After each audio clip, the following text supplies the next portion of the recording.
yang tidak dipulangkan ke Belanda karena dianggap tidak terlibat di dalam kerusuhan, saudara, melanjutkan memimpin ISDV. ISDV tidak dibubarkan oleh penjajah Belanda, saudara, karena dianggap satu kekuatan masyarakat yang bisa dijadikan jembatan oleh penjajah Belanda, saudara, untuk memanfaatkan para petani dan buruh, saudara. Sampai di sini jelas tidak? Singkat cerita, tahun 1920 ISDV menggelar kongres di Semarang, saudara. Begitu digelar kongres di Semarang, dirubahlah namanya, saudara, dengan bahasa Indonesia. Tadinya pakai bahasa Belanda ISDV, kali ini dengan bahasa Indonesia. Apa diberikan nama? Perserikatan Komunisme di Hindia. Maksudnya Hindia Belanda, saudara. Perserikatan Komunisme di Hindia, disingkat PKH, saudara. Itu tahun 1920. Siapa yang mimpin? Yang mimpin diambil orang Indonesia. Yang jadi ketua adalah Semaun, saudara, dan yang jadi wakil ketua adalah Darsono. Semaun dulunya dari Sarekat Islam Surabaya, dan Darsono adalah dari Sarekat Islam Solo, yang berhasil dipujuk, dijebak, ditipu, direkrut oleh komunisme, saudara. Mereka yang memimpin PKH di tahun 1920. Sampai di sini jelas? Berarti SDV berubah jadi apa? Berubah jadi apa? Begitu berubah jadi PKH, saudara, setiap tahun PKH diundang untuk menghadiri konferensi komunisme internasional, saudara. Mereka hadir konferensi komunis di Berlin, mereka hadir konferensi yaitu komunis di Moskow, mereka hadir konferensi daripada komunis di Beijing, di China, saudara. Mereka keliling, jaringan mereka internasional, dan mereka dipelihara oleh Uni Soviet, didukung, dibiayai, didanai secara besar-besaran, saudara. Jadi supaya Anda tahu, saudara, ini catatan sejarah, ini fakta, saudara. Dan PKI pun mengakui memang begitu sejarah mereka. Mereka bikin buku sejarah. Dalam sejarah mereka ada disebut, saudara, dengan bangga mereka menyebutkan diri mereka hadir di setiap konferensi komunisme internasional di seluruh dunia, saudara. Saya tanya sekali lagi, kira-kira sampai di sini jelas tidak? Paham tidak? Baik, langsung 4 tahun kemudian, saudara, dari 1920 didanai oleh Uni Soviet, saudara, diberikan bayaran oleh Uni Soviet. Mereka makin getol, mereka masuk kerja ke kampung-kampung, merekrut petani, merekrut buruh, merekrut rakyat kecil, saudara, di mana-mana. Akhirnya semakin hari Perserikatan Komunisme Hindia tadi yang disingkat PKH semakin hari semakin besar pengikutnya, saudara. Lebih besar dibandingkan tahun 1917 ketika terjadi kerusuhan, saudara. Akhirnya singkat cerita, tahun 1924 PKH menggelar konferensi lagi, menggelar kongres lagi, dan merubah namanya menjadi Partai Komunis Indonesia yang disingkat PKI. Kenapa mereka rubah, saudara? Sebab setahun sebelumnya mereka hadir dalam konferensi komunisme internasional, saudara. Baik yang di Berlin maupun di Moskow, ada amanat dari Uni Soviet supaya seluruh asosiasi perburuhan yang berafiliasi ke Uni Soviet membentuk partai-partai politik di seluruh negeri mereka berada, saudara. Makanya di Indonesia mereka ubah dari Perserikatan Komunisme Hindia menjadi Partai Komunis Indonesia. Tahun 1924 resmi PKI menjadi sebuah partai, saudara. Kira-kira jelas tidak? Berarti awalnya namanya apa? ISDV, terus berubah jadi apa? Kemudian berubah jadi apa? Berarti awal didirikan orang Indonesia atau orang Belanda? Saya mau tanya, yang pertama kali mendirikan Indonesia atau Belanda? Indonesia atau Belanda? Indonesia atau Belanda? Tujuannya untuk kemerdekaan Indonesia bukan? Tujuannya untuk kemerdekaan Indonesia bukan? Tujuannya adalah untuk menggulingkan pemerintahan kapitalis Belanda agar diganti dengan pemerintahan komunis Belanda. Sampai di sini jelas? Saya mau tanya semua, sadayana parantos ngartos? Terang tak terang? Alhamdulillah. Udah berlanjut. Lanjut. Masih panjang nih. Masih panjang. Baru tahun 24, kita udah 2015 nih. Lanjut. Bisa sampai pagi nggak apa-apa. Betul. Mau hujan nggak apa-apa. Emang udah lama nggak hujan ya. Siap sampai pagi? Sampai subuh? Ente sampai subuh, aneh pulang. Dipikir layar tancap, emang bener sih ada layar tancap di sini. Lanjut. Baik, kita lanjutkan saudara. Begitu tahun 1924 menjadi Partai Komunis Indonesia, maka kali ini dipimpin oleh Musso dan Alimin saudara.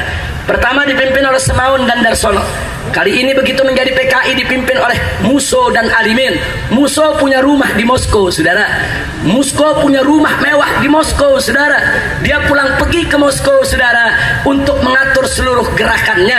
Dan dia dibiayai oleh Uni Soviet dan dilindungi oleh KGB, agen rahasia daripada Uni Soviet. Ini antek asing. Ini bukan kerja untuk bangsa Indonesia. Ini bukan kerja untuk kemerdekaan Indonesia. Tidak ada nasionalismenya saudara. Jelas? Baik, kita lanjutkan saudara. Tahun 1924 Musso memimpin PKI dibantu oleh Alimin dan lainnya saudara, mengembangkan PKI ke kampung-kampung saudara.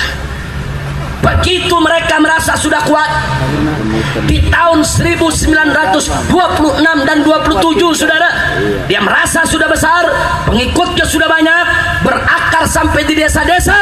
Kali ini mereka melakukan kerusuhan lebih besar daripada tahun 1917 saudara. Besar-besaran mereka bakar pelabuhan, mereka bakar perusahaan-perusahaan Belanda, mereka bakar perkebunan-perkebunan saudara, mereka bakar pasar-pasar masyarakat saudara. Ya, mereka bikin kacau di mana-mana. Pemerintah Belanda marah, turunkan tentara saudara. Terjadi keributan besar-besaran. Akhirnya Musso dan Alimin ditangkap, dibuang ke Moskow saudara. Pimpinan PKI semua ditangkap, dibuang ke Moskow saudara. Sementara PKI dibubarkan oleh Belanda.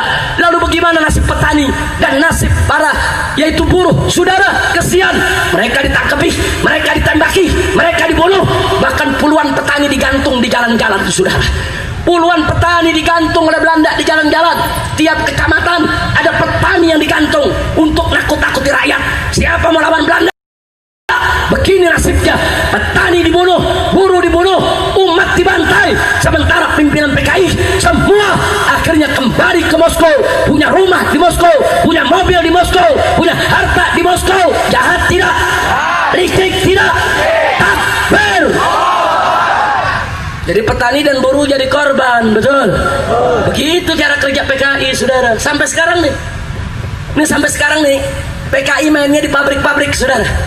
Pekerja-pekerja direkrut, ayo ikut serikat buruh kami. Ini serikat buruhnya ada yang Islam, ada yang komunis saudara. Hati-hati, petani-petani saudara dibujuk untuk ikut mereka saudara. Para petani, para buruh, kita cinta negeri, kita cinta Indonesia, tapi jangan sampai kalian tertipu dengan langkah-langkah yang dilakukan oleh PKI gaya baru. Betul? Siap lawan PKI, siap ganyang PKI, siap lindungi buruh dan petani kita. Takbir. Sallu ala Nabi.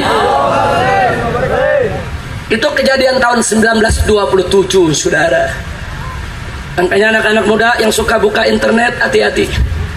Di internet kalau kita buka, anak-anak PKI bikin kronologis. Apa mereka bilang? Kami adalah pejuang kemerdekaan, kami adalah pahlawan bangsa. Tahun 1917 dan 1927 kami melakukan pemberontakan terhadap Belanda yang orang lain gak berani lakukan. Kami bakar pabrik-pabriknya Belanda, kami bakar kantor-kantornya Belanda, kami bakar semua tempat-tempat perusahaannya Belanda. Kami adalah pahlawan. Jadi kalau anak muda yang nggak tahu sejarah saudara, mereka pikir benar. Nah, karena belajarnya me internet bukan me kiai. Sekarang ini ada syekh baru, kiai musyrik, namanya Syekh Google. Namanya apa? Syekh Google saudara. Jadi belajar nanyanya ke Google, begitu tuh hasilnya saudara. Nah, anak muda baca, oh PKI pahlawan, 1917 berjuang, 1927 berjuang. Oh bener juga PKI pahlawan. Akhirnya dijatuh cinta sama PKI. Bahaya tidak? Saya tanya, bahaya tidak? Bahaya tidak? Jadi saya mau tanya, 1917, 1927 ketika PKI melakukan kerusuhan dengan memanfaatkan petani dan buruh, saudara, saya mau tanya, mereka untuk kemerdekaan Indonesia bukan? Jawab yang kompak. Untuk kemerdekaan Indonesia bukan? Untuk kemerdekaan Indonesia bukan? Jadi mereka bukan pejuang, bukan pahlawan. Jangan kita tertipu dengan sejarah, saudara. Kira-kira sampai di sini jelas tidak? Jelas tidak? Akhirnya 1927 PKI dibubarkan. Musso Alimin dibuang ke Moskow dan kawan-kawan. Di tahun 1934 akhirnya Musso diizinkan oleh pemerintah Hindia Belanda untuk kembali ke Indonesia, tapi tidak boleh menghidupkan lagi PKI. Tidak boleh bikin lagi organisasi. Pulang ini orang-orang PKI dari Moskow, saudara. Jadi ingat, mereka di Moskow hidup senang-senang. Mereka dapat gaji, mereka dapat rumah, mereka dapat fasilitas, saudara. Sementara ribuan petani masih di penjara, saudara, nggak dikeluarkan oleh Belanda. Ribuan petani banyak yang mati di penjara-penjara Belanda gara-gara ditipu oleh PKI, saudara. Saya tanya sekali lagi, PKI licik tidak? Jahat tidak? Biadab tidak? Kita lanjutkan, pulang ini Musso dan kawan-kawan. Nah begitu sampai saudara di Batavia di Jakarta, dia kumpul lagi dengan teman-teman PKI-nya, sepakat untuk membentuk gerakan bawah tanah PKI. Ya, PKI-nya tidak dimunculkan, tapi dia lakukan gerakan bawah tanah. Setiap provinsi di tanah Jawa ini khususnya, saudara, mereka punya koordinator-koordinator yang terus berhubungan dengan telegram, yaitu ke Moskow, saudara. Setelah ditata selama hampir 2 tahun oleh Musso, Musso pun kembali lagi ke Moskow, saudara. Musso kembali ke Moskow, dia atur gerakan bawah tanah PKI dari Moskow, saudara. Itu kejadian 1934 sampai 1936, saudara. Dari 36 terus sampai kita merdeka, Musso dan kawan-kawan mengatur gerakan PKI dari Moskow di Uni Soviet. Sampai sini jelas tidak? Sampai sini jelas tidak? Paham semuanya? Baik, kita lanjutkan, saudara. Tibalah kemerdekaan Republik Indonesia pada tanggal 17 Agustus tahun 1945. Bagaimana Indonesia merdeka, saudara? Itu dari beberapa tahun sebelumnya, saudara, para tokoh nasional, para founding father, para pendiri bangsa Indonesia terus menerus melakukan pertemuan-pertemuan, baik dari kelompok Islam maupun dari kelompok nasionalis, saudara. Dari kelompok Islam ada Kiai Haji Wahid Hashim, saudara, yaitu putra daripada pendiri Nahdlatul Ulama yang ketika itu memimpin NU, saudara. Dan yang kedua adalah ada Kiai Haji Abdul Qahar Muzakkir yang ketika itu adalah sepuh pimpinan daripada Muhammadiyah. Dan yang ketiga masih ada Kiai Haji Agus Salim yang merupakan sepuh pimpinan daripada Sarekat Islam, saudara. Itu dari kelompok Islam. Masih ada beberapa tokoh yang lainnya, saudara. Tapi jangan lupa ada 3 serangkai, NU, Muhammadiyah, Sarekat Islam, mati-matian hadir setiap rapat, hadir setiap perundingan, saudara, untuk sungguh-sungguh bagaimana memerdekakan Indonesia. Bagus tidak? Bagus tidak? Saya mau tanya, kalau gitu NU bagus tidak? Muhammadiyah bagus tidak? Sarekat Islam bagus tidak? PKI nggak ada ikut perundingan. PKI nggak ada ikut menentukan lahirnya bangsa Indonesia, saudara. Nggak ada. Kemudian dari tokoh nasionalis ada Bung Karno, Bung Hatta, Bung Yamin, saudara. Mereka rembuk sama-sama untuk menentukan bagaimana kemerdekaan Republik Indonesia. Kalau gitu saya mau tanya, jasa mereka besar tidak? Saya mau tanya, jasa Kiai Haji Wahid Hashim besar tidak? Kiai Haji Abdul Qahar Muzakkir dari Muhammadiyah besar tidak? Kiai Haji Agus Salim dari Sarekat Islam besar tidak? Bung Karno besar tidak? Bung Hatta besar tidak?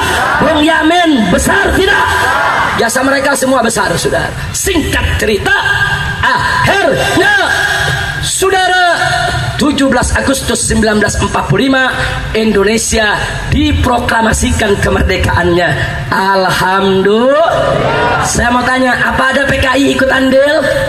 Apa ada PKI ikut rapat? Apa ada PKI ikut merumuskan? Apa ada PKI ikut buat Pancasila? Apa ada PKI buat NKRI? Enggak ada. Mereka masih bercokol di Moskow. Mereka jadi antek asing. Mereka menjadi budak Soviet. Mereka menjadi budak-budak komunis. Saudara, hei anak-anak PKI, jangan coba-coba kau katakan bahwa PKI pejuang, PKI pahlawan, PKI revolusioner, dusta, bohong, penipu. Yang pejuang adalah NU, betul. Yang pejuang adalah Muhammadiyah, betul. Yang pejuang adalah saudara Sarekat Islam, betul. Takbir. Insya Allah. Bung Hatta, Bung Yamin, begitu juga Bung Karno, mereka adalah pejuang-pejuang yang ikut merumuskan lahirnya Negara Kesatuan Republik Indonesia. Alhamdulillah. Singkat cerita, kita baru merdeka nih sebulan dari Agustus. September saudara, PKI minta dilibatkan. PKI pengen diakuin, enggak, ditolak oleh Bung Karno, ditolak oleh Bung Hatta, ditolak oleh NU, ditolak oleh Muhammadiyah, ditolak oleh Sarekat Islam. Apa jasa mereka saudara? Mereka nggak punya jasa. Lalu apa yang mereka lakukan? Karena mereka minta mereka dilibatkan, tidak diberikan ruang. Akhirnya dari tanggal 1 sampai 20 Oktober 1945 mereka menteror tokoh masyarakat saudara. Apa yang mereka lakukan? Mereka rebut residen Pekalongan, mereka rebut Tegal, Brebes, Pekalongan, Batang saudara. Ini semua kota mereka rebut. Lurah camat mereka culik, yang melawan mereka bunuh. Lurah disuruh mundur, camat disuruh mundur saudara. Yang melawan mereka bunuh, mereka ambil alih. Kenapa mereka ambil alih Tegal, Brebes, Pemalang? Karena dulu menjadi basis pendukung mereka saudara. Mereka rebut, mereka culik. Bukan itu saja, termasuk di Banten, Serang mereka serbu saudara. Serang mereka rebut saudara. Tangerang juga mereka rebut. Kenapa mereka lakukan itu? Karena mereka tahu negara kita baru merdeka saudara, masih lemah. Sebentar lagi nih Belanda mau datang nyerbu kita, mau ngejajah lagi. Bukan mereka bantu negara, mereka bikin kacau di mana-mana. Kurang ajar tidak? Pengkhianat tidak? Bajingan tidak? Oh, alasannya mereka kecewa karena mereka tidak dilibatkan. Saudara, kalau bicara kecewa, mestinya yang kecewa NU dan Muhammadiyah serta Sarekat Islam. Saya buktikan saudara, sebelum kita merdeka tanggal 17 Agustus, Bung Karno, Bung Hatta, Bung Yamin dengan NU, Muhammadiyah dan Sarekat Islam udah sepakat bahwa Indonesia adalah negara berdasarkan ketuhanan dengan kewajiban menjalankan syariat Islam bagi pemeluk-pemeluknya. Udah sepakat saudara. Begitu 17 kita merdeka, nggak ada masalah, udah sepakat. Tahu-tahu tanggal 18 Agustus Bung Karno dan Bung Hatta menggelar sidang PPKI. 3 kiai kita tadi nggak diundang saudara. Ki Haji Hasim Wahid Hasim nggak datang, Kiai Haji Abdul Qahar Muzakir nggak datang, Kiai Haji Agus Salim nggak datang. Kenapa saudara mereka bertiga tidak diundang? Sebab berbulan-bulan berdebat, Bung Karno, Bung Hatta, Bung Yamin nggak menang lawan kiai kita saudara. Enggak, bagaimana mau menang? Kiai-kiai kita yang 3 tadi hafal Quran, hafal hadis, terus Bung Karno mau lawan. Dari mana datangnya saudara? Jangan kata Pancasila yang cuma 5 butir, Al-Quran 30 juz mereka telan. Betul? Betul? Malah sekarang pejabat disuruh baca Pancasila banyak yang nggak hafal. Betul? Betul? Betul? Takbir. Jadi biar tahu saudara. Jadi kalau mau bicara sakit hati saudara, NU kecewa, Muhammadiyah kecewa, Sarekat Islam kecewa, semua kecewa. Kenapa Bung Karno dan Bung Hatta menghapus kalimat dengan kewajiban menjalankan syariat Islam bagi pemeluk-pemeluknya? Kenapa? Mereka semua kecewa saudara. Tapi dengan arif dan bijaknya almarhum wal maghfurullah Kiai Haji Wahid Hasim Asy'ari menasihati orang-orang NU. Kiai Haji Abdul Qahar Muzakir menasehati orang-orang Muhammadiyah. Kiai Haji Agus Salim menasehati orang-orang Sarekat Islam. Apa nasihatnya? Wahai umat Islam, sabarlah, jangan ribut. Kita baru merdeka 1 hari. Kita baru merdeka 1 hari. Ini di depan kita, ini Belanda mau datang, mau nyerbu lagi, mau ngejajah lagi. Jangan ribut dulu. Jangan ribut, kita bersatu dulu lawan Belanda. Nanti kalau negara sudah stabil, baru kita musyawarah lagi soal dasar negara. Saya tanya, kalau gitu NU arif tidak? Muhammadiyah bijak tidak? Sarekat Islam bagus tidak? Tapi jujur, kalau mau bicara kecewa, kecewa gak? Kalau mau bicara kecewa, kecewa gak? Kalau mau bicara sakit hati tidak? Tapi NU Muhammadiyah dan Sarekat Islam nggak emosional, saudara. Akhirnya Bung Karno malu, Bung Hatta malu, datang ke Kiai Haji Wahid Hasyim Asy'ari minta maaf. Akhirnya Bung Karno berjanji, baiklah, sekarang kita jangan ribut dulu, kita baru merdeka, ini memang terburu-buru sekali, nanti setelah stabil baru kita diskusikan lagi tentang dasar negara kita.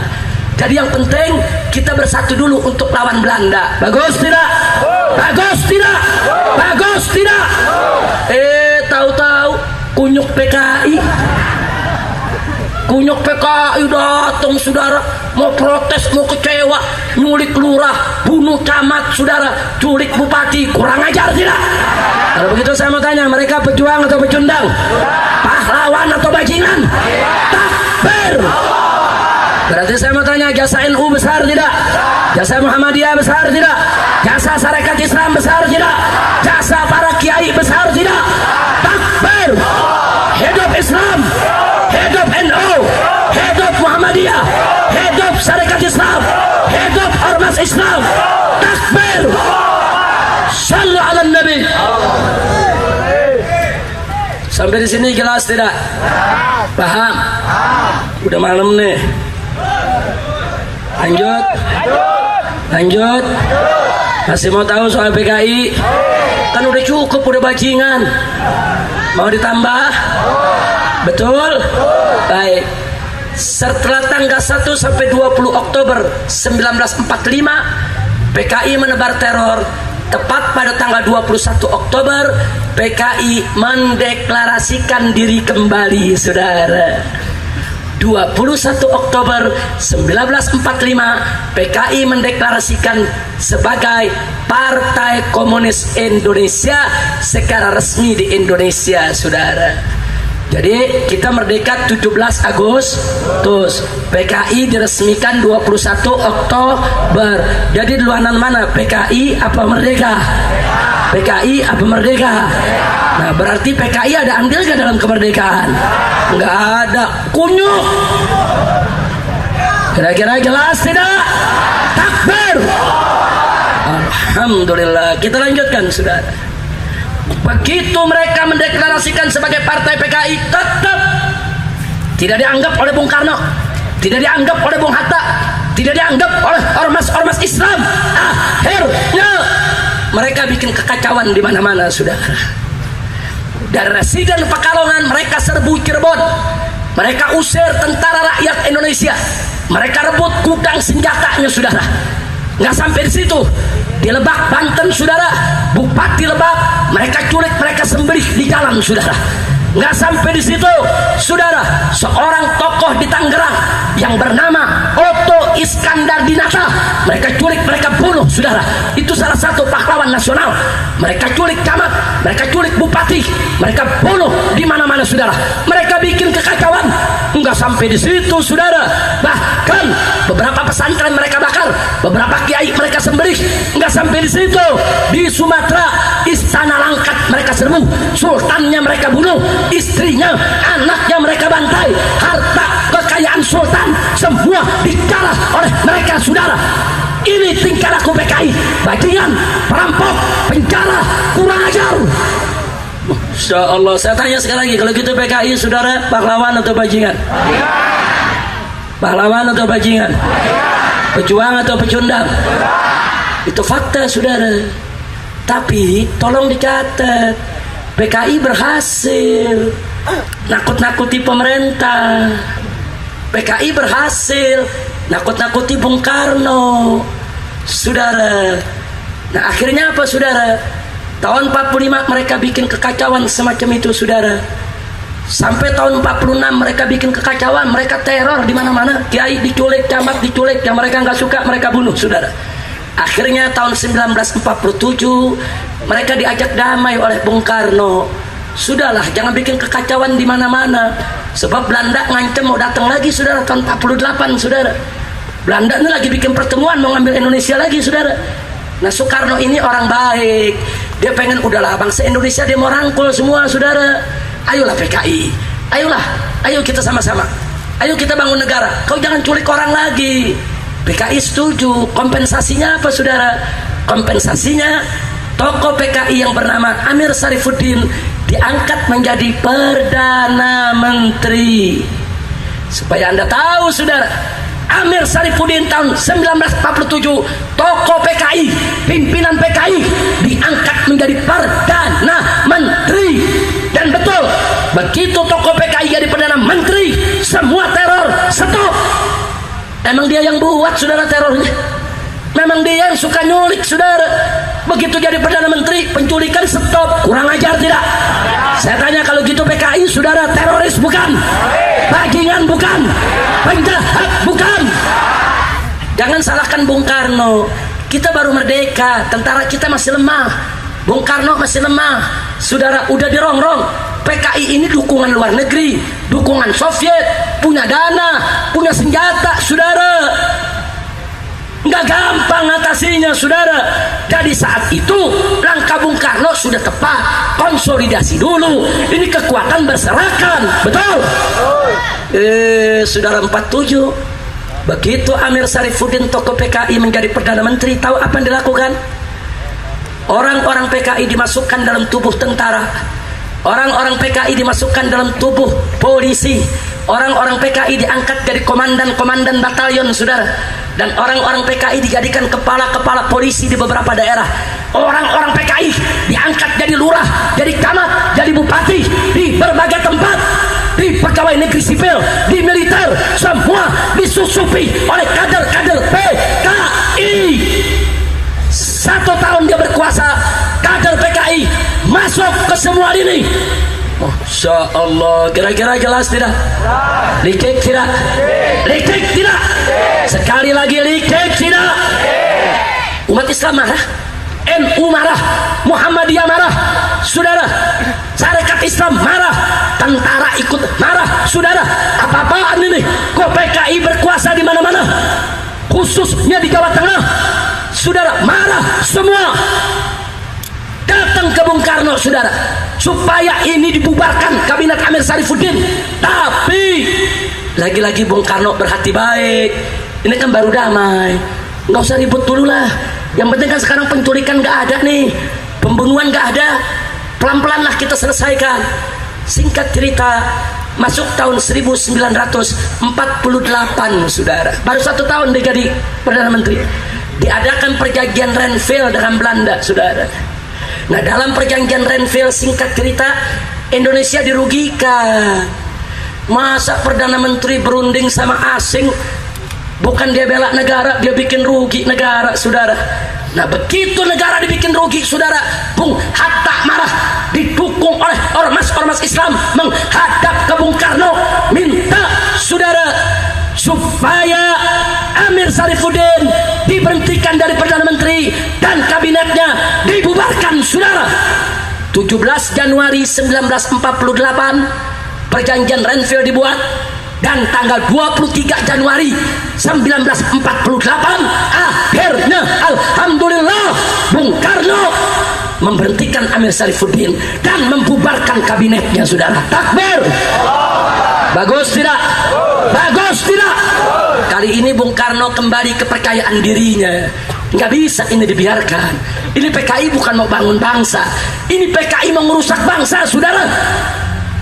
Akhirnya, saudara, diangkatlah Bapak Wakil Presiden Bung Hatta merangkap jabatan sebagai Perdana Menteri. Apa yang dilakukan oleh Bung Hatta, saudara? dari bulan Januari saudara sampai bulan Juli saudara, yang dilakukan oleh Bung Hatta adalah politik rera.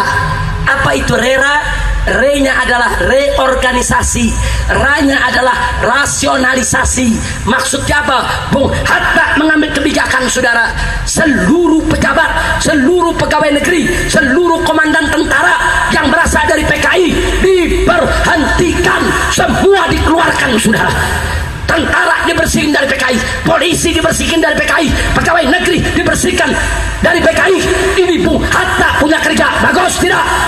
Bagus tidak? Oh, PKI marah besar saudara. Akhirnya dedengkotnya pulang dari Moskow saudara. Sudah belasan tahun nggak pulang. Si Musso saudara pulang dari Moskow saudara, datang ke Indonesia, langsung menggelar konferensi PKI bulan Agustus tahun 1948 saudara. Hasil konferensi disampaikan kepada Presiden Soekarno, isinya bahwa Indonesia kalau mau didukung oleh PKI maka harus berkiblat kepada Uni Soviet. Bung Karno marah, kata Bung Karno, tidak, kita negara berdaulat, kita negara berdaulat yang berdiri di atas kaki sendiri, nggak boleh kita lepas dari Belanda dijadikan budak oleh Uni Soviet. Bagus tidak? Saya mau tanya dalam hal ini Bung Karno, bagus tidak? Bagus tidak? PKI suruh kita jadi budak Uni Soviet, kurang ajar tidak? Saya mau tanya, kurang ajar tidak? Berarti mereka berjuang untuk kemerdekaan Indonesia atau untuk Uni Soviet? Untuk negara dan bangsa atau untuk asing? Kalau begitu mereka itu pahlawan atau pecundang? Pejuang atau bajingan? Takbir! Insya Allah, sampai di sini jelas tidak? Makanya anak-anak sekolah mesti apa? Nah, kalau Habibnya tahu sejarah, masa anak sekolah nggak tahu? Mesti tahu, ini sejarah bangsa kita saudara. Ini sejarah bangsa kita. Lurah-lurah mesti tahu, camat-camat mesti tahu saudara. Kapolsek mesti paham. Koramil dan ramil saudara mesti paham saudara. Ini sejarah, hati-hati. Belajar dari sejarah saudara. Bagaimana liciknya mereka saudara. Kira-kira sampai di sini jelas tidak? Jelas tidak? Lalu apa yang terjadi saudara? Yang terjadi tanggal 5 September PKI minta Indonesia untuk berkiblat ke Soviet. Tanggal 10 September ditolak oleh Soekarno saudara. Begitu ditolak, PKI marah besar. Mereka melakukan gerakan tanggal 11 sampai 12 September 1948. Apa yang mereka lakukan? Gubernur Jawa Timur mereka cegat dalam perjalanan dan mereka bunuh saudara, termasuk 2 orang polisi yang mengawalnya. Nggak sampai di situ saudara, Kolonel Mahardi dari tentara yang memimpin Madiun ketika itu mereka culik, mereka sembelih, mereka bunuh saudara. Nggak sampai di situ, Dr. Muardi, pimpinan daripada rumah sakit pemerintah di Solo saudara, juga mereka culik, mereka bunuh, mereka sembelih saudara. Mereka culik tokoh-tokoh yang tidak setuju dengan PKI, tokoh-tokoh yang bela NKRI, tidak bela PKI, mereka culik, mereka bunuh. Tentara mereka bunuh, polisi mereka bunuh, pegawai negeri mereka bunuh, gubernur mereka bunuh saudara, bupati mereka culik, mereka bunuh. Biadab tidak? Biadab tidak? Dan tanggal 8 saudara itu berlangsung terus sampai tanggal 16 September saudara. Lalu tanggal 17 September ada kejadian memilukan saudara. Ada kejadian memilukan saudara di Magetan. Almarhum Kiai Haji Sulaiman Suhdi Afandi saudara. Kiai Haji Sulaiman Suhdi Afandi dengan 108 tokoh Islam, 108 tokoh masyarakat, mereka culik, mereka sembelih satu persatu dan mereka masukkan dalam lubang sumur saudara. Kejadiannya di Desa Koto, Kecamatan Bendo, Kabupaten Magetan saudara. Mereka sembelih, mereka masukkan itu semua mayat jenazahnya dalam sumur saudara. 108 tengkorak ditemukan saudara, termasuk jenazah daripada Kiai Haji Sulaiman Suhdi Afandi. Saya tanya, PKI biadab tidak? Kejam tidak? Jahat tidak? Setan tidak? Iblis tidak? Jadi biar tahu saudara, itu kejadian 17 September 1948. 18 September besoknya PKI mengumumkan bahwa Indonesia sebagai negara negara Republik Soviet Indonesia, saudara. Dia robah NKRI, dia umumkan, dengan ini kami proklamasikan negara baru dengan nama Negara Republik Soviet Indonesia. Presidennya adalah Musso dan Perdana Menterinya adalah Amir Sarifuddin, saudara. Ya, begitu 18 September mereka dapat itu, sudah mereka umumkan itu, saudara. 19 September sampai 29 September mereka sapu bersih kota-kota di Jawa Tengah, saudara.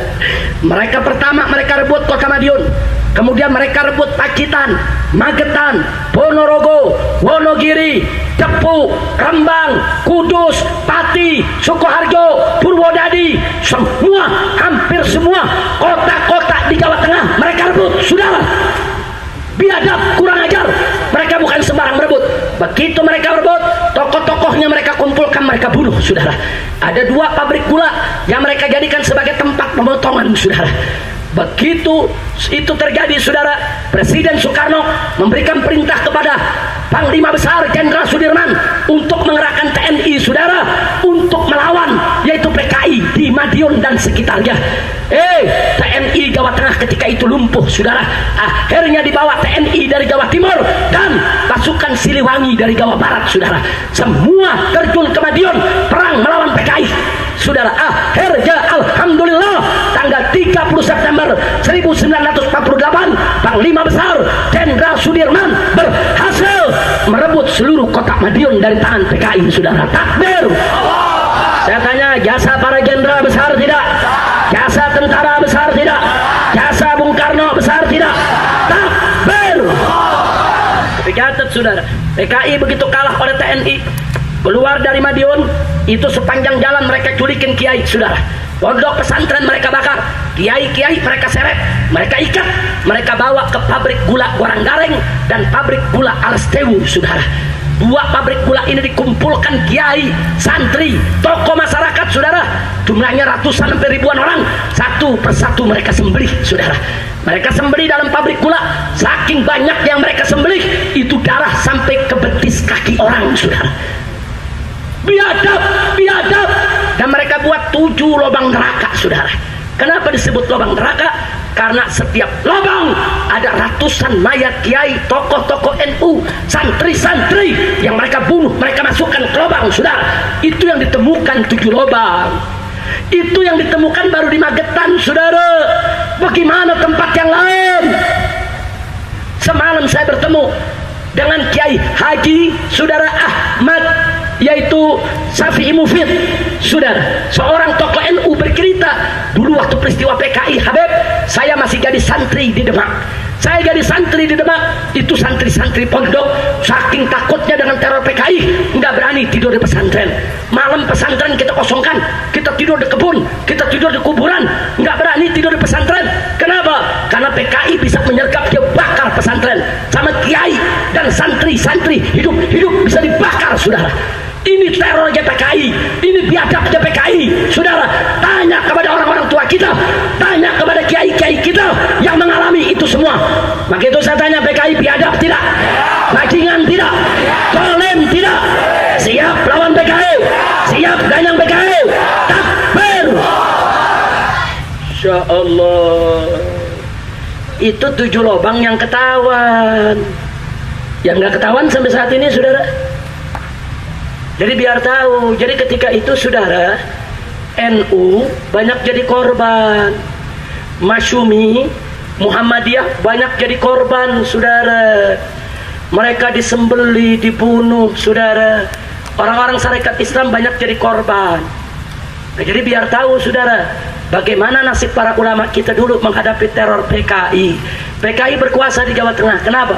Karena di setiap kota mereka punya basis sangat kuat, sampai ke Blora, sampai ke Blitar dan lain sebagainya, saudara. Kira-kira sampai di sini jelas tidak? Jelas tidak? Baru di bulan November tahun 1948, Jenderal Sudirman dengan pasukan tentaranya berhasil menguasai seluruh kota di Jawa Tengah, saudara.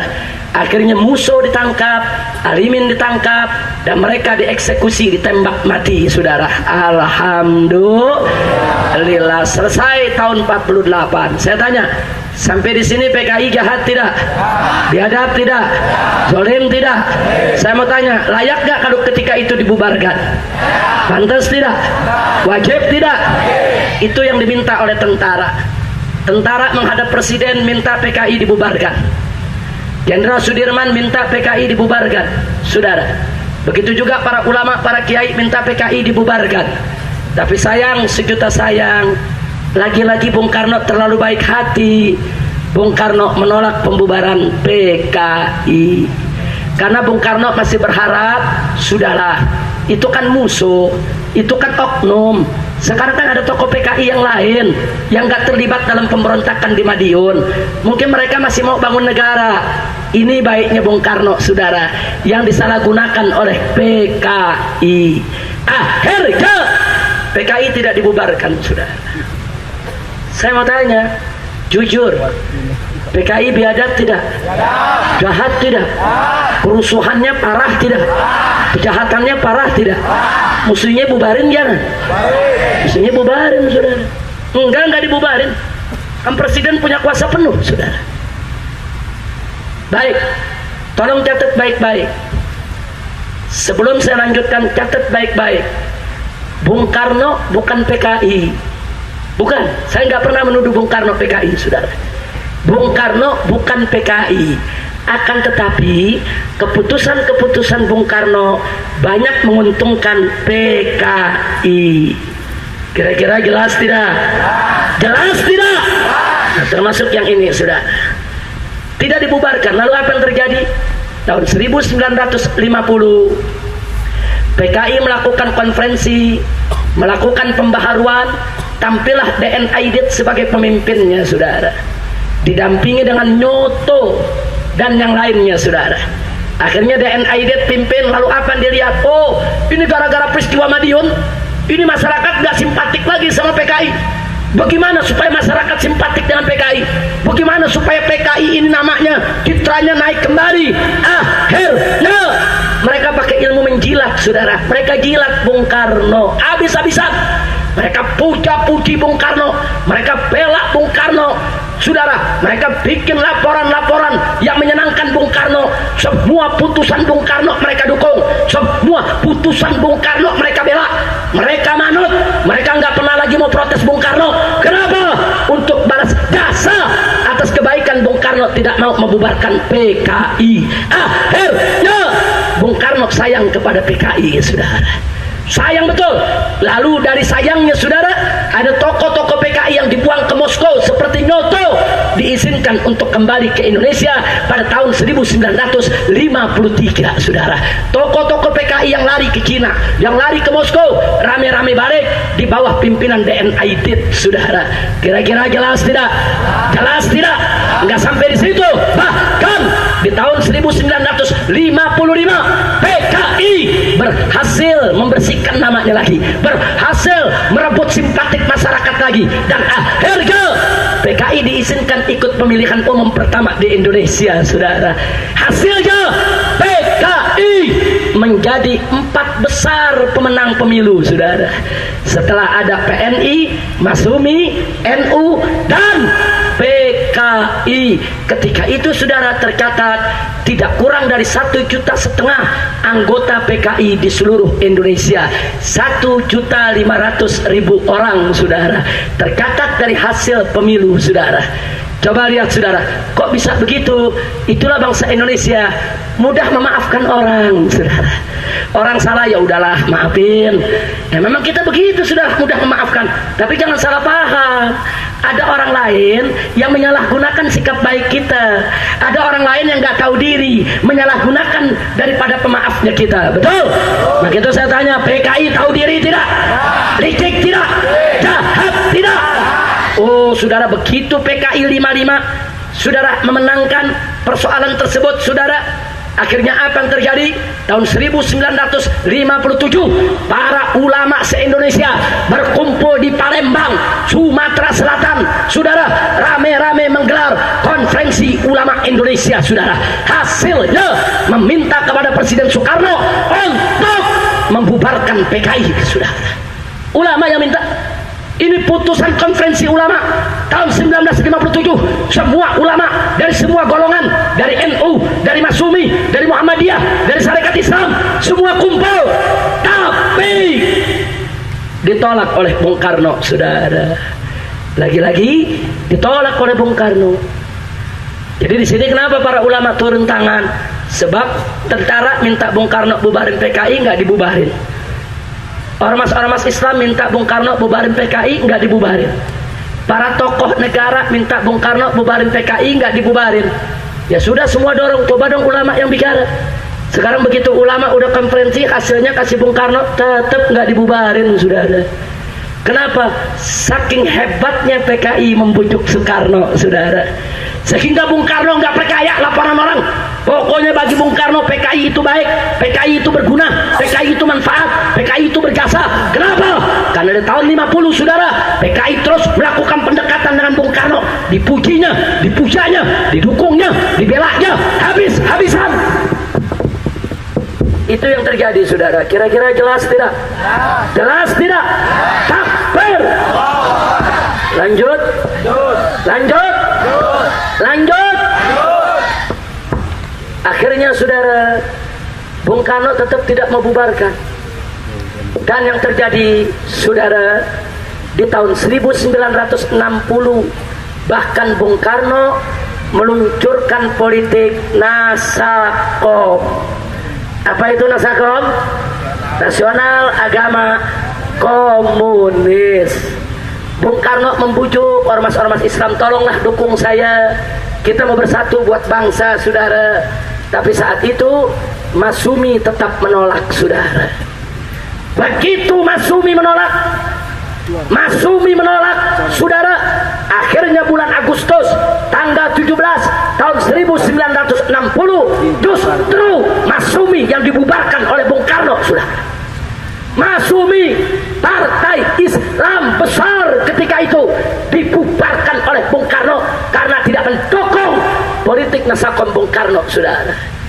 Jadi bukan PKI yang dibubarkan, bahkan partai Islam yang dibubarkan. Fakta sejarah, saudara. Buka buku sejarah, saudara. Kira-kira jelas tidak? Singkat cerita, PKI senang, saingan utama sudah dibubarkan.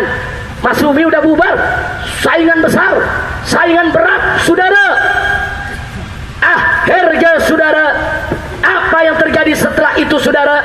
Di tahun 1963 PKI memprovokasi Bung Karno untuk konfrontasi dengan Malaysia, saudara. Diadu domba, lawan itu Malaysia, ganyang itu Malaysia, perangi itu Malaysia, Malaysia bajingan, Malaysia penjahat. Saudara, tentara menolak, ulama menolak, NU menolak, Muhammadiyah menolak. Nggak boleh menyelesaikan masalah dengan Malaysia, negara tetangga, dengan perang. Tapi PKI ngotot, harus perang. Kenapa PKI ngotot? Ada dua tujuan, saudara. Satu, PKI di Indonesia sudah kuat. Partai komunis di Malaysia lemah, mau dibubarkan oleh pemerintah Malaysia. Ada instruksi dari Soviet, harus mendukung komunis yang di Malaysia, saudara. Makin itu goyang Malaysia, acak-acak Malaysia, supaya partai komunis di Malaysia tumbuh pesat berkembang, saudara. Lecek tidak? Lecek tidak? Ada lagi tujuan kedua, saudara. PKI tahu tentara kita ini baru dibangun, personilnya nggak cukup buat perang lawan tetangga, saudara. Makanya tentara kita belum gila, tentara nggak mau, saudara, nggak mau, saudara. Tapi kalau sudah instruksi presiden mau bilang apa?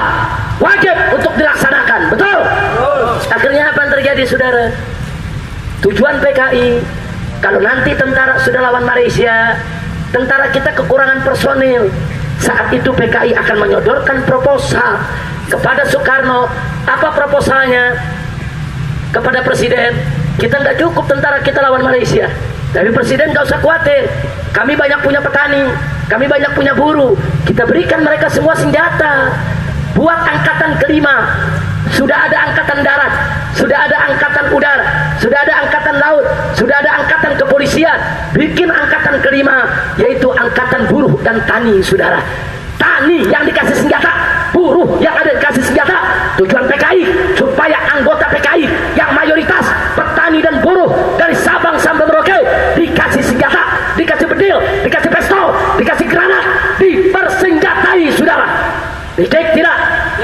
Cek tidak?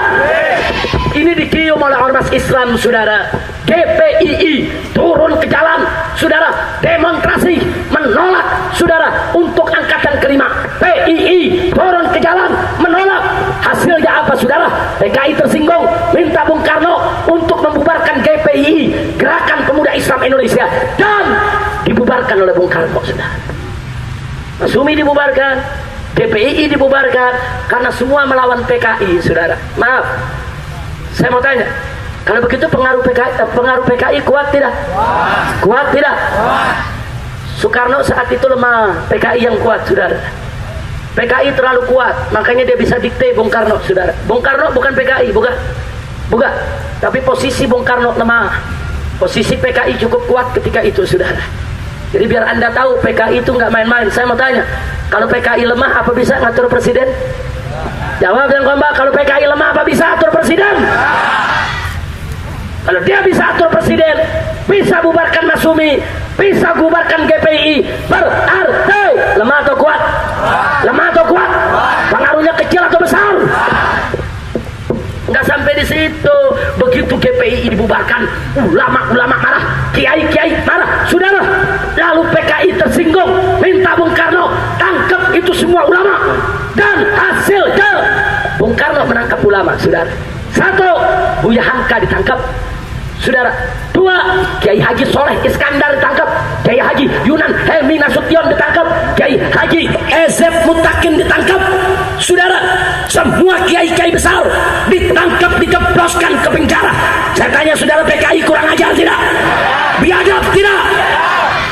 PKI merasa senang, musuh-musuh besar udah bubar, GPI bubar, Masumi bubar. Kali ini saudara ditambah lagi nih, ulama-ulama ditangkepi, saudara. Senang dia, senang. Akhirnya tahun 1964, saudara, ada namanya Partai Murbah. Apa itu Murbah? Singkatan dari Musyawarah Rakyat Banyak, saudara. Anggota Partai Murbah sebagian dulu mantan anggota PKI, jadi mereka tahu rencana PKI, saudara. Nah, orang-orang Partai Murbah ini, saudara, lapor ke Bung Karno, hati-hati Bapak Presiden, PKI mau kudeta, PKI ini mau kudeta, jangan diberi kesempatan, mereka punya niat busuk, niat jahat. Lagi-lagi Bung Karno nggak percaya. PKI tersinggung, lapor lagi ke Bung Karno supaya Murbah dibubarkan.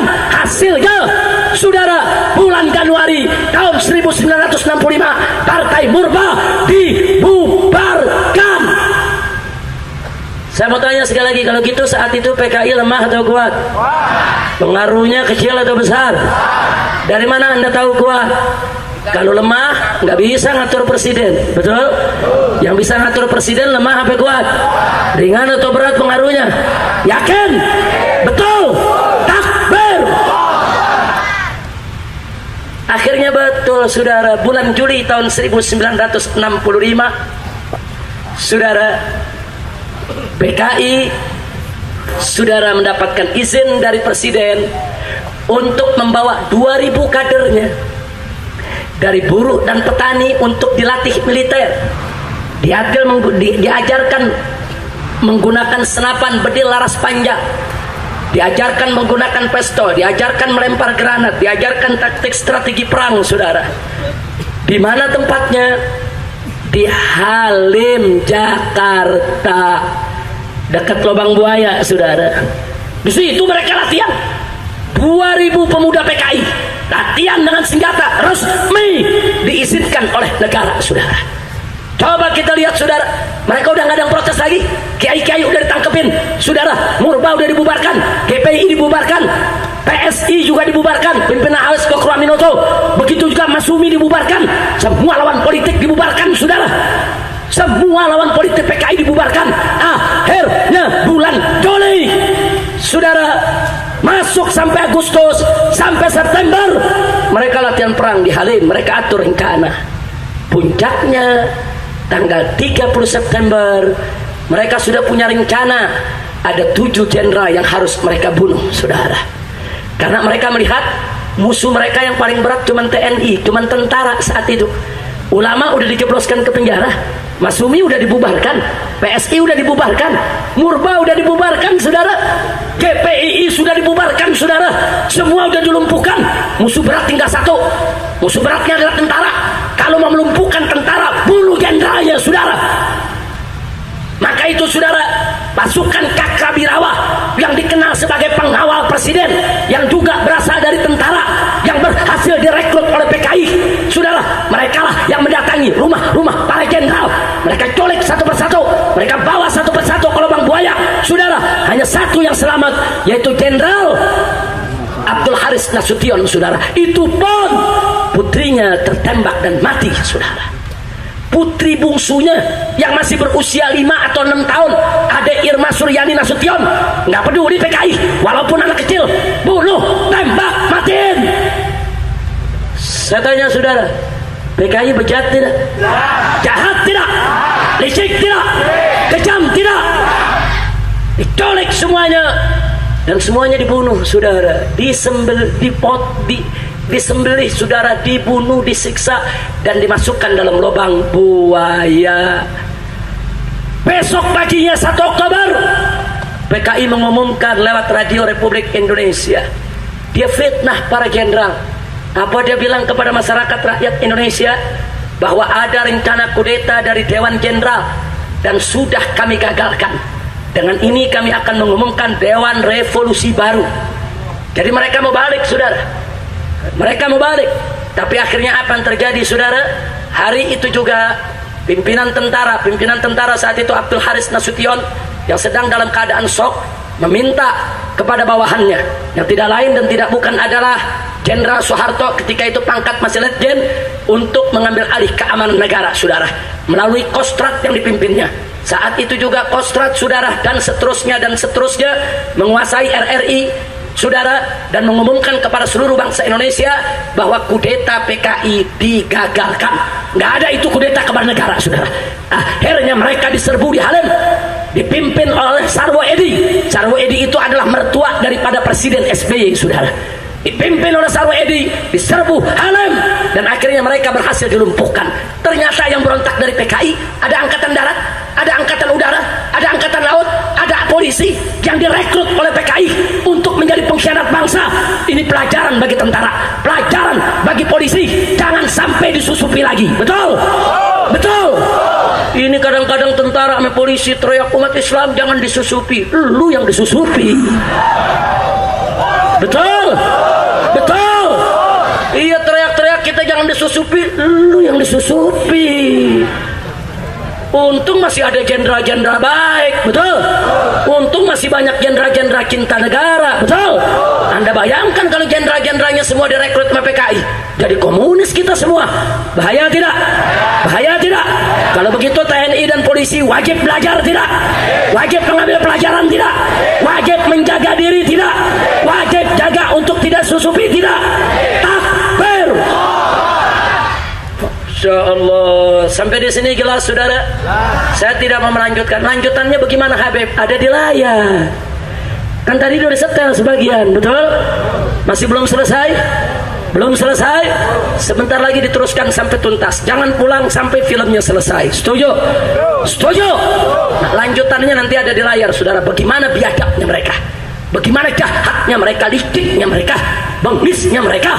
Dan tolong dicatat saudara, saking dekatnya Bung Karno dengan PKI, tahun 1962 dua orang pimpinan PKI diangkat menjadi menteri penasehat presiden saudara, yaitu Aidit dan Noto. Dan kurang ajarnya saudara, pada tanggal 5 Oktober begitu terjadi rapat kabinet dipimpin oleh Soekarno untuk menyikapi peristiwa G30 SPKI, dua menteri PKI ikut hadir saudara, ikut hadir dalam rapat, ngotot saudara bahwa tentara yang salah, jenderal yang salah. Itu jenderal kau culik dari rumah, itu jenderal lagi pada tidur kau banguni, kau culik, betul? Jadi kau jangan karang cerita. Kalau jenderal-jenderal itu lagi rapat mau berontak, baru betul, berarti jenderal yang punya makar, betul? Betul? Ini jenderal lagi tidur mana ke? Lagi tidur di rumah, ada lagi mau sholat subuh saudara, mereka culik, mereka bunuh. PKI pengkhianat, pendusta, pembohong, tukang fitnah saudara. Begitu saya mau tanya sekarang, sekali lagi jawab yang kompak semua rame-rame. Sudah jelas belum soal PKI? Sudah jelas belum soal PKI? Jadi PKI pada awalnya didirikan oleh orang Indonesia atau Belanda? Jawab yang tegas, Indonesia atau Belanda? Untuk kemerdekaan Indonesia atau kepentingan Belanda? Yakin? Percaya? Jadi 1917, 1927 PKI melakukan kerusuhan saudara. Untuk kemerdekaan Indonesia bukan? Untuk kemerdekaan Indonesia bukan? Bahkan yang jadi korban siapa? Petani jadi korban tidak? Buruh jadi korban tidak? Kalau gitu PKI jahat tidak? Jahat tidak? Jahat tidak? Nah, sekarang saya mau tanya dulu, yang culik gubernur siapa? Jawab yang kompak. Yang bunuh gubernur siapa? Yang culik camat siapa? Yang bunuh kiai siapa? Yang bakar pesantren siapa? Yang bunuh jenderal siapa? Yang khianat kepada negara siapa? Kalau begitu saudara PKI biarkan atau lawan? Biarkan atau ganyang? Apa perlu PKI dihidupkan kembali di Indonesia? Takbir! Siap lawan PKI? Siap ganyang PKI? Masyarakat Subang angkat tangan semua. Semua angkat tangan, takbir! Takbir! Sekali lagi takbir! Siap ganyang PKI? Siap lawan PKI? Takbir! Sallu ala Nabi. Allahumma salli wa sallim alaihi. Sampai di sini jelas gak? Jelas gak? Jelas tidak? Alhamdulillah. Ini negara lagi enak-enak mau ngebangun, tahu-tahu Komnas HAM, LSM Komprador minta kepada Presiden Jokowi minta maaf kepada PKI. Kutil babi, kurang ajar saudara. Mestinya penjahat yang minta maaf, bukan kita minta maaf sama penjahat. Betul? Betul? Betul? Udah gitu presiden gak tegas lagi. Presiden ditanya, ya nanti ya kita iya. Orang dari presiden yang tegas, PKI, kalian pengkhianat, kalian jangan bikin ulah lagi. Kalau mau hidup di Indonesia harus jadi warga yang baik, betul? Kalian yang mesti minta maaf kepada para ulama, pada umat Islam, bukan umat Islam minta maaf kepada kalian, betul? Kalau kalian jadi warga yang baik, niscaya umat Islam akan terima kalian sebagai saudara, betul? Betul? Takbir! Sallu ala Nabi. Ini dibalik, presiden mesti minta maaf atas nama negara. Kadal kebon. Kurang ajar saudara, nggak bisa. Maka itu saudara, kita mau sampaikan di tempat ini bahwa Presiden Jokowi haram minta maaf kepada PKI dan tidak boleh minta maaf kepada PKI atas nama negara. Betul? Betul? Jika Presiden coba-coba minta maaf kepada PKI, saya mau ajak umat Islam dimanapun Anda berada, kita turunkan rame-rame Jokowi saudara. Takbir! Siap turunkan Jokowi. Siap turunkan Jokowi. Takbir! Enak aja meminta maaf PKI. Masya Allah. Baik, ada yang nanya, Habib, kenapa FPI sejak 6 bulan yang lalu terus mengeluarkan artikel mencegah presiden jangan sampai minta maaf kepada PKI? Tolong catat Pak Bu ya. Rencananya kemarin presiden mau minta maaf itu pada tanggal 14-15 Agustus saat pidato di DPR RI. Tapi karena diganyang terus, termasuk Pak Kiflan Zen ini yang mengganyang habis-habisan di media, baik di televisi maupun di majalah saudara.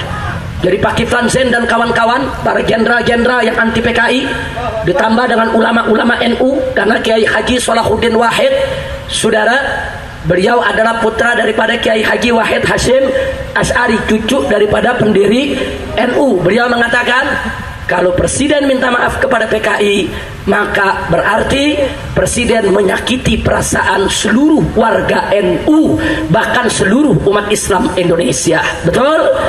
Betul? Begitu juga Kiai Haji Hasyim Muzadi, yaitu mantan daripada, yaitu ketua PBNU yang saat ini menjadi salah satu anggota Watimpres. Dia bicara langsung, Beb, kalau presiden sampai minta maaf kepada PKI, ya sudah, kita barbibar, yaitu barbibar ge udah bubar sigi bubar kabeh, maksudnya bubaran udah. Nah, saya mau tanya nih semua yang ada di sini, saudara, kira-kira dua kiai tadi sudah menyampaikan begitu, saudara, siap kita laksanakan di lapangan? Siap gak yang PKI? Siap bubar-bubaran? Takbir! Nah, sekarang pertanyaannya, kenapa kita begitu keras menolak? Kenapa NU keras menolak? Jangan sampai presiden minta maaf kepada PKI. Kenapa FPI menolak? Kenapa para tentara menolak, saudara? Ada apa? Perhatikan baik-baik. Satu, jika presiden minta maaf kepada PKI, berarti PKI tidak salah, saudara. Dua, kalau PKI tidak salah, berarti yang salah siapa? Kiai. Berarti yang salah NU. Sebab ingat, begitu tahun 1965 para jenderal dibunuh, saudara, tentara kalang kabut di mana-mana. Bagaimana menghadapi PKI? PKI begitu kuat. Ketika itu, saudara, seminggu setelah kejadian, GP Ansor di kota-kota di mana saja di Pulau Jawa turun demonstrasi di jalanan, saudara. Mereka minta kepada presiden untuk bubarkan PKI. PKI marah kepada NU, PKI marah kepada Ansor. Lalu apa yang terjadi, saudara? Di Banyuwangi, pemuda-pemuda Ansor diundang oleh orang-orang PKI, dan orang-orang PKI menyamar pura-pura jadi pemuda Ansor, saudara. Mereka diundang. Begitu mereka masuk ke perkampungan tersebut, gerwani-gerwani menyediakan mereka minum, disambut. Orang-orang Ansor pikir betul mereka orang NU, saudara. Katanya ada tablik akbar. Begitu mereka makan, mereka diracuni. Setelah diracuni, saudara, mereka dalam keadaan sekarat. Mereka disembelih satu persatu dan masukkan dalam lubang. Tidak kurang dari 65 pemuda Ansor disembelih oleh PKI. Begitu juga di Blitar, begitu juga di Blora. Orang-orang Ansor diculik, kiai-kiai diculik, mereka dibunuh. Akhirnya, saudara, tanggal 13 Oktober pecah bentrok NU dengan PKI dari Sabang sampai Merauke, saudara. Muhammadiyah ikut NU, Al-Irsyad ikut NU, Habaib ikut NU. Ketika itu rame-rame mereka semua melawan PKI. Itulah sebabnya tentara akhirnya punya kekuatan, punya modal, karena didukung oleh umat Islam. Betul? Betul?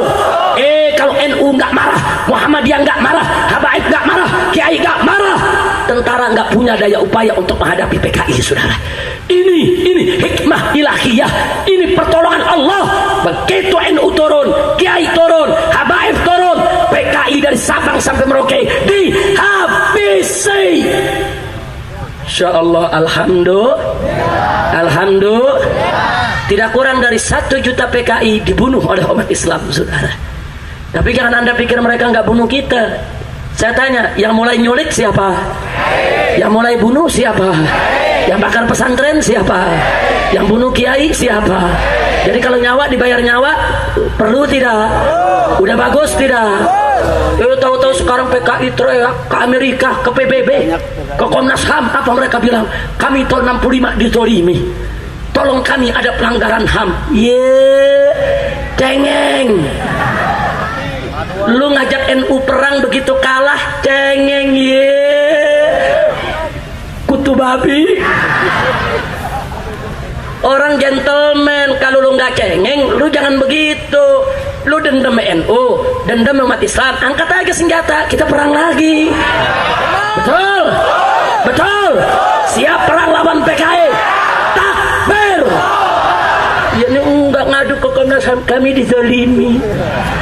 Kami dibunuh, 1 juta dibantai, para lubomenan. Banjir tidak, bencong tidak, cengeng tidak. Cengeng kan lu duluan yang mulai, yang nyulik kiai lu, yang bakar pesantren lu, yang bunuh jenderal lu. Nah sekarang begitu dibunuh lagi, kami dizalimi, cacing pasir. Kira-kira jelas tidak? Paham tidak? Jadi sekali lagi nih, yang pertama, kalau presiden sampai minta maaf kepada PKI, berarti PKI tidak. Yang kedua, kalau PKI tidak salah, berarti NU, berarti Muhammadiyah, berarti Kiai, berarti pesantren, berarti jenderal, berarti tentara, berarti polisi. Yang benar PKI. Kurang ajar tidak? Berarti kalau presiden sampai minta maaf bahaya tidak? Oh, kalau presiden sampai minta maaf, jangan-jangan presidennya PKI juga. Betul? Betul? Kira-kira jelas tidak? Jelas tidak? Yang ketiga, saudara, perhatikan baik-baik nih yang ketiga nih. Kalau pemerintah minta maaf kepada PKI, PKI tidak salah, berarti PKI harus direhabilitasi. Apa itu rehabilitasi? Harus diumumkan bahwa nama baiknya dipulihkan, saudara. Karena PKI bukan bajingan, bukan pecundang, bukan pejahat, tapi pahlawan yang harus diumumkan ke seluruh Indonesia. Bahaya tidak? Bahaya tidak? Yang keempat, saudara, kalau PKI tidak salah dan direhabilitasi, berarti aset-aset PKI yang telah dirampas oleh negara semua harus dikembalikan kepada PKI, saudara. Baik itu berupa tanah, rumah ataupun harta benda lainnya, saudara. Hati-hati, jangan sembarangan presiden minta maaf, saudara. Nah, kemudian saudara, yang kelima, kalau PKI dianggap tidak salah, PKI direhabilitasi, PKI dikembalikan asetnya, maka yang kelima, PKI akan mengajukan kompensasi. Apa itu kompensasi? Ganti rugi. Saat ini anak-anak PKI sudah menyebarluaskan, mereka minta ganti rugi untuk satu anggota PKI yang dirugikan tahun 1965, saudara, baik yang dibunuh, yang luka, yang dipenjara maupun lainnya, saudara, yang jumlahnya kurang lebih 3 juta orang di tahun 65, saudara. Mereka minta satu orang jadi ganti 1 miliar rupiah. Coba hitung 1 miliar kali 3 juta berapa? 3 berapa? Ayo berapa? Berapa? Berapa triliun? Sekarang saya tanya, yang keenam, kalau satu anggota PKI dapat 1 miliar, yang 500 juta buat dia, 500 juta buat partai untuk ikut pemilu lagi, saudara, gede gak modalnya? Kira-kira kalau satu anggota PKI dapat 1 miliar, 500 juta buat dia, yang 500 juta bagi-bagi tetangga, besok pemilu pilih PKI ya. Ya maaf-maaf aja, orang kita kan dikasih duit main tusuk. Jujur, betul? Betul? Nah, kalau begitu PKI besok bisa menang gak? Bisa menang gak? Nah, saudara, kalau kira-kira kalau dia menang, bisa kemungkinan terjadi lagi gak tahun 65? Bisa terjadi lagi tidak? Berarti berbahaya tidak? Biarkan atau cegah? Biarkan atau hadang? Takbir! Ada lagi yang ketujuh, saudara. Kalau PKI dinyatakan tidak bersalah, pemerintah minta maaf, kiai-kiai dinyatakan bersalah, maka PKI akan menuntut pengadilan hak asasi manusia, baik dalam negeri maupun internasional. Nah, akibatnya apa, saudara? Semua siapa saja dulu yang terlibat dalam perang melawan PKI akan didata nama-namanya dan akan diseret ke pengadilan hak asasi manusia sebagai penjahat perang. Siapa saja mereka? 1. Seluruh tentara dan polisi, saudara, yang di tahun 1965 termasuk Pak Kiflan Zen, saudara, yang dapat satya lencana dari negara karena perang melawan PKI akan dijadikan penjahat perang. Hati-hati itu, saudara, akan diseret ke pengadilan, saudara. Karena jenderal-jenderal kita saat ini, saudara, 50 tahun yang lalu usia mereka masih jadi tamtama, mereka prajurit, mereka banyak yang ikut perang melawan PKI, mereka berjasa, betul. Tapi jasa mereka, satya lencana mereka dianggap pahlawan, berubah, mereka menjadi penjahat perang, saudara. Saya tanya, bahaya tidak? Bahaya tidak? Bahaya tidak? Apa Anda rela kalau jenderal-jenderal Indonesia semua diseret menjadi penjahat perang gara-gara perang lawan PKI? Jawab jujur, rela tidak? Ridho tidak? Ada lagi yang lebih berbahaya, yang ke-8, saudara. Apa yang ke-8? Kiai-kiai NU, kiai-kiai NU yang sekarang mimpin pondok-pondok pesantren, saudara. Saat ini usia mereka ada yang 75 tahun, ada yang 80 tahun. Dulu 50 tahun yang lalu mereka anggota Banser, bahkan ada yang jadi komandan Banser, saudara. Mereka ikut perang lawan PKI, mereka ikut bunuh PKI. Berarti kiai-kiai NU tersebut, saudara, termasuk Kiai Haji Hasyim Musadi, termasuk kiai-kiai sepuh NU yang lainnya, saudara, semua akan diseret termasuk saudara Rais Ansuriah NU saat ini Kiai Haji Ma'ruf Amin, saudara, semuanya akan diseret, semuanya penjahat perang, semuanya akan diadili di pengadilan HAM, dinyatakan sebagai penjahat perang. Kurang ajar tidak? Kurang ajar tidak? Jujur jawab yang keempat, apa Anda rela kalau kiai-kiai NU diseret dinyatakan sebagai penjahat perang? Apa rela kalau mereka ditangkap gara-gara perang lawan PKI? Apa rela kalau mereka diadili oleh pengadilan HAM? Saya mau tanya, siap bela Islam? Siap bela NU? Siap bela kiai? Siap bela pesantren? Takbir! Insya Allah.